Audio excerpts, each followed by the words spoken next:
Hi everybody and welcome to episode 274 of The Art of Procurement. So I'm your host, Philip Heidson, and I want to thank you, as I do every week, for joining us today.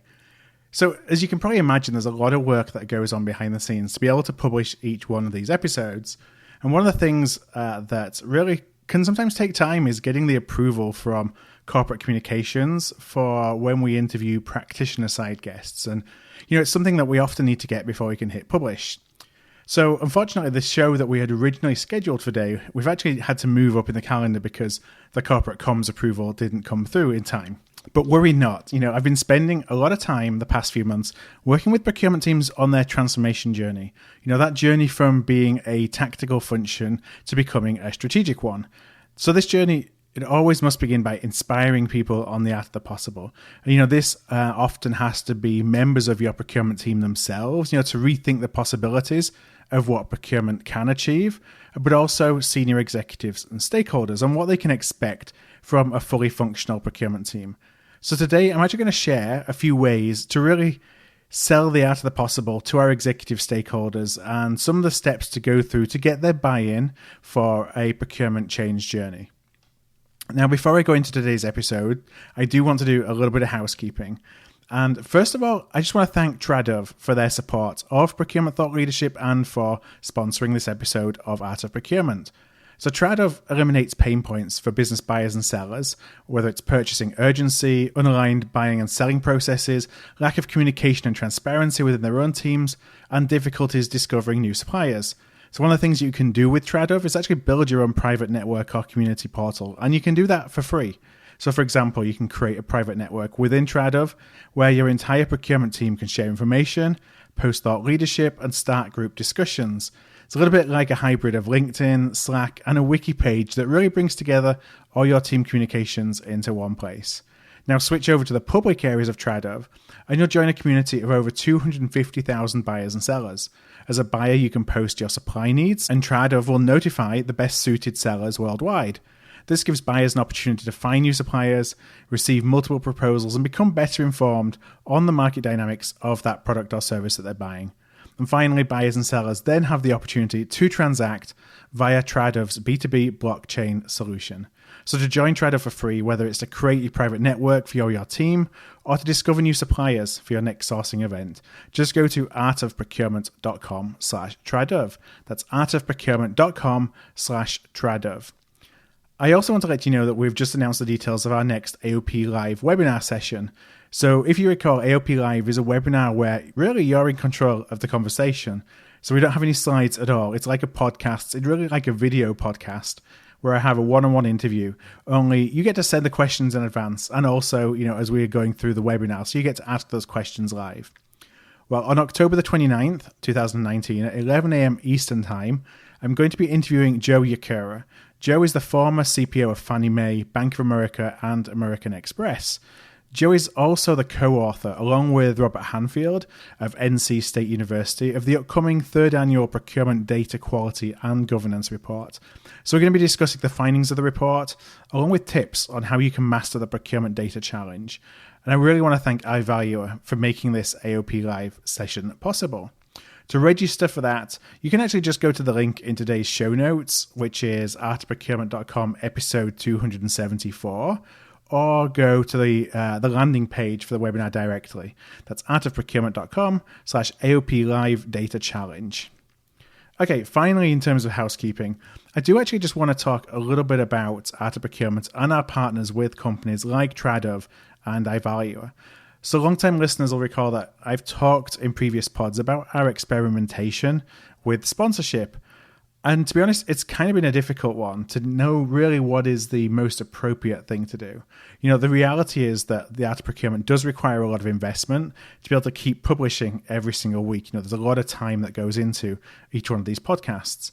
But on the other hand, one of the things that we really pride ourselves on is, focusing on providing actionable insights rather than somebody else's marketing collateral.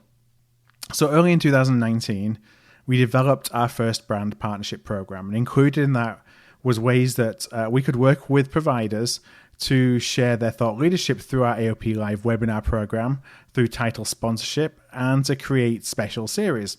we actually have our first special series coming next week, and I can't wait to share that with you. I'll just touch on it a little bit at the end of the show today.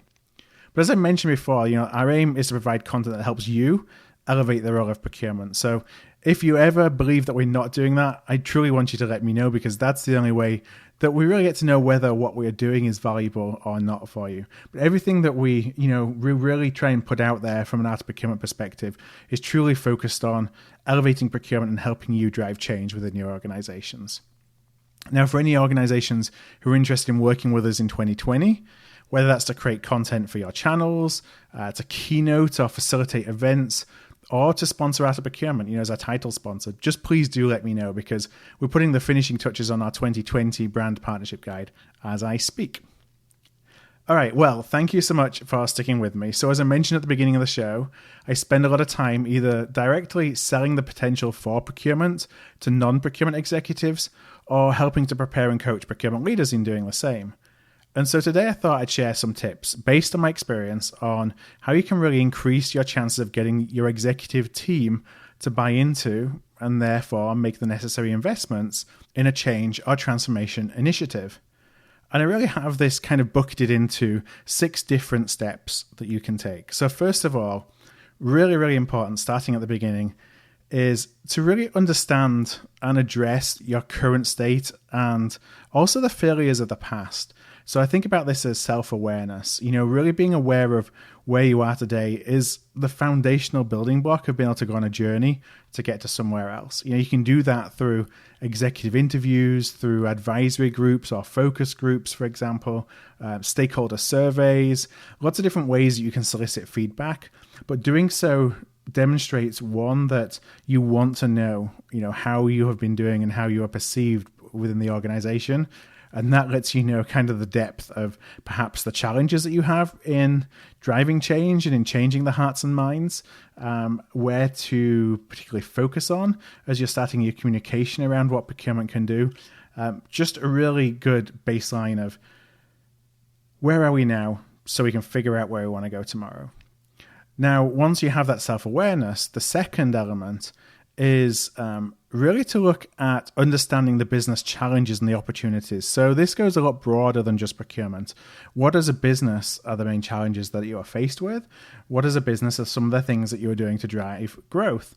Essentially, this is a needs requirement. What does your organization need from a fully functioning procurement organization in the future?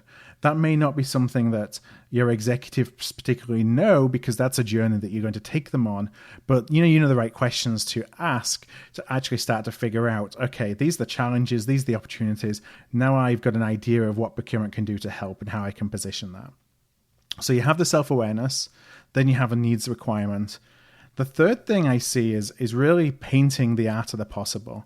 And this is often, I would say that this is often the biggest challenge when working with executives, is really demonstrating what procurement is possible, what procurement can do. What are the different value levers that a fully functioning procurement organization can drive. And why that's challenging is because a lot of executives come to this with predetermined ideas. Now, you may be fortunate that you have executives who have been in an organization where perhaps procurement was more mature than where your organization is, and so they already have got to see what is possible. But a lot of times, they don't really have that insight, and so they look at procurement as being a very tactical function, or one that is really just focused on the procure-to-pay process.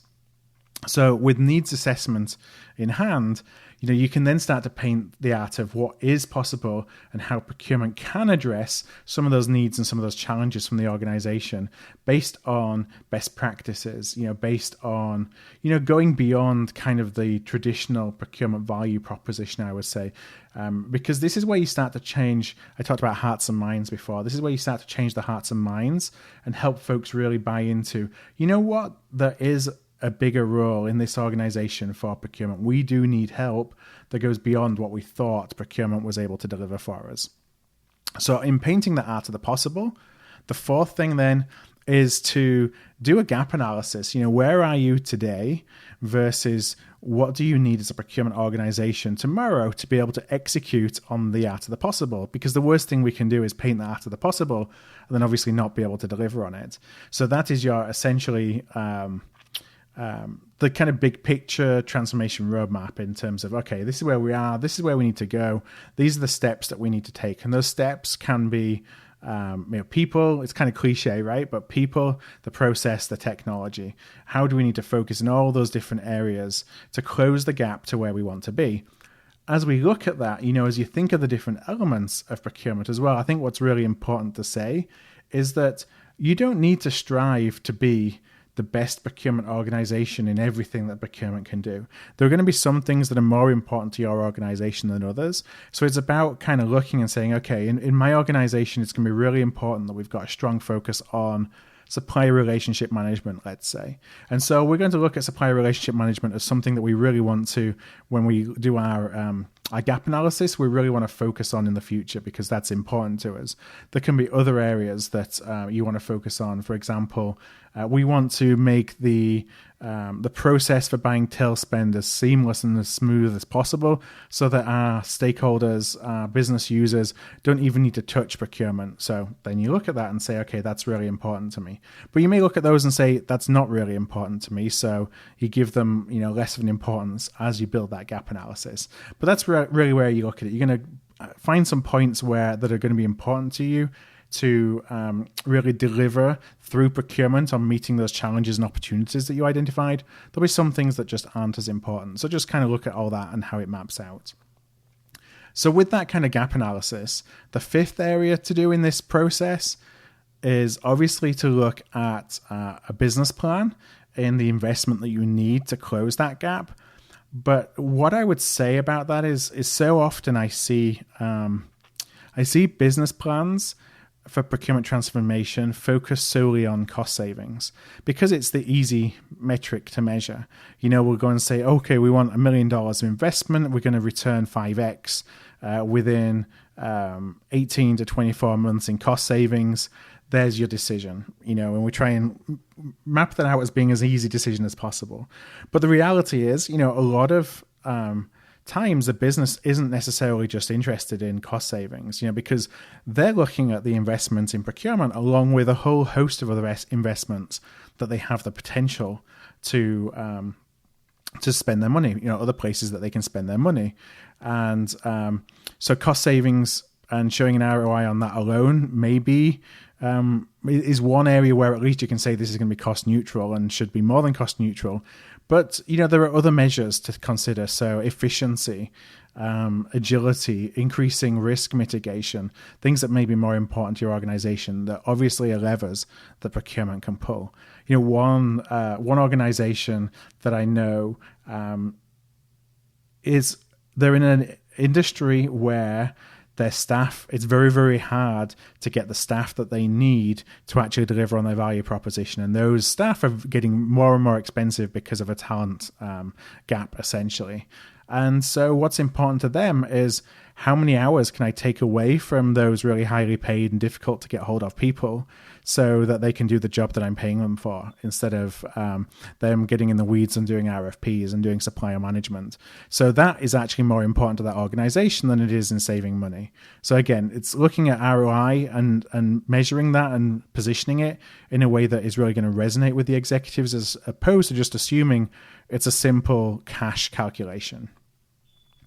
And then finally, the sixth element is when you're looking at your roadmap, look at it from an incremental perspective. So what are the things that you can do to quickly demonstrate success?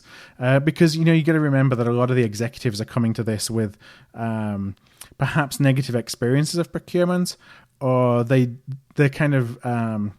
they'll believe it when I see it mindset around procurement change, because perhaps they have been sold on procurement change before and it hasn't necessarily met up to their expectations. So as opposed to going in for investment for, one big bang of this is going to be a big multi-year, 2 to 3 year program and it's going to cost me, all these millions of dollars. Let's break that up into 6-month segments. So what is it that I can do with a relatively small amount of investment in the next 6 months to demonstrate change, to demonstrate that this is an investment that's worthy of kind of following up on, and when you go back and ask for more investment to increase the capability of procurement even further, you're doing that based on a successful proof of concept, essentially, or a successful pilot program. So you're looking at, and a good example of this is in technology. So in technology, we often go and look at, I'm going to go and implement a big solution that's going to take me 12 to 24 months to implement, and I'm really not going to start to see my ROI until I'm 2 years in and a lot of money into that process. Whereas there are some really low cost, really easy to implement point solutions, for example, and I'm thinking about upstream, so in the source to contract process, that are around project management, for example, and procurement project management and sourcing, really low cost, and you can implement them within 2 to 4 weeks in some cases. Use that to demonstrate, if I just have the tools, if you invest in tools, this is what's possible. That will open up the checkbook for greater investment further along, and it doesn't mean that you have to wait your 2 years for that investment, for technology investment to pay off. So that's something else that I would really recommend to really help drive that change journey. So if I just go and recap, those 6 elements. One is the self-awareness. Then really looking at a needs requirement. So what are the business challenges and opportunities that procurement can support? 3 is painting the art of the possible for our executives, how procurement can support that. Then looking at your gap analysis versus current state, what level of investment is needed to be able to essentially execute on the art of the possible that you've painted. 5th is looking at the business plan and the ROI in terms that are important to the business. And then finally, looking at your roadmap from an incremental perspective. So demonstrating successes quickly to increase confidence that this time it really is different. And then that opens the wallets for you to drive additional investment and additional change, as you go through this transformation journey. Okay, well, that was today's show. So I want to really thank you so much for joining me. If you do need any support in transforming your procurement organization, of course, I would love to hear from you. But next week, I mentioned at the top of the show that we have a special series. So I'm going to be sharing a special 5-part series, and it's in partnership with my friends from Officio. So we've developed 5 15-minute podcasts, and we're going to be publishing each one on a different day next week. So one 15-minute pod every day of next week. The topic is going to be about how a new CPO can maximize the impact of their first 100 days in their new role. Until then, I just hope you have a wonderful week, and I will be back again next week to talk to you again. All right, thanks a lot and take care. Hi there, I want to thank you for tuning in to today's podcast. You can check out all of our back catalogue at artofprocurement.com/podcast, where you can also subscribe to our newsletter to make sure that you never miss an episode. And if you found value in today's show, I'd love if you would tell a peer, or perhaps go and rate and review by going to artofprocurement.com/review. Word of mouth really is the best way to help the podcast grow, and if you're able to do either one of those things, I would truly appreciate it.